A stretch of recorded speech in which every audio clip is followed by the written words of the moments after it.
শিক্ষার্থীবৃন্দ, আসসালামু আলাইকুম। আজকে আমি তোমাদেরকে অনুচ্ছেদ পড়াবো। অনুচ্ছেদের নাম হলো যানজট। অনুচ্ছেদের নাম হলো যানজট।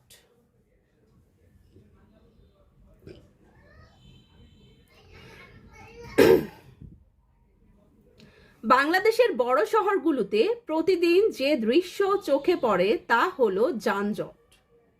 বিশেষ করে রাজধানী ঢাকা যানজটের শহর হিসেবে বিশেষভাবে পরিচিত। এখানে সকাল, দুপুর, বিকেল, রাত সবসময়ই যানজট থাকে। দুটি সিটি কর্পোরেশনে বিভক্ত এ মহানগরীর লোক সংখ্যা প্রায় 2 কোটি।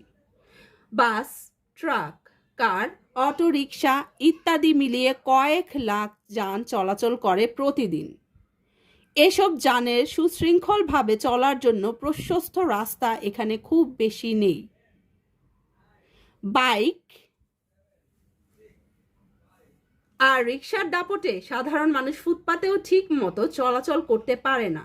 এর উপর রাস্তার দুপাশে পার্ক করা হয় কার, অটো বা রিকশা।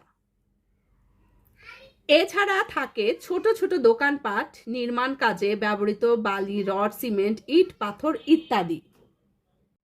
আবার সারা বছরই বিভিন্ন সংস্থা ইচ্ছামতো রাস্তা কাটাকাটি করে। এসব কারণে যানজট অস্বস্তিকর হয়ে ওঠে। দুর্ভোগের শিকার হয় রোগী, ছাত্রছাত্রী, অফিসগামী মানুষ। নির্দিষ্ট সময়ে 2-3 ঘন্টা আগে রওনা হয়েও সঠিক সময়ে গন্তব্যে পৌঁছানো যায় না।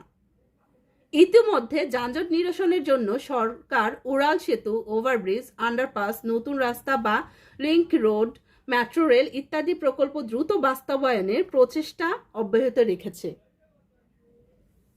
এর পাশাপাশি ট্রাফিক ব্যবস্থার উন্নয়ন ও জনগণের মধ্যে সচেতনতা সৃষ্টি হলে যানজট অনেকখানি নিরসন হবে বলে বিশেষজ্ঞরা আশা করেন।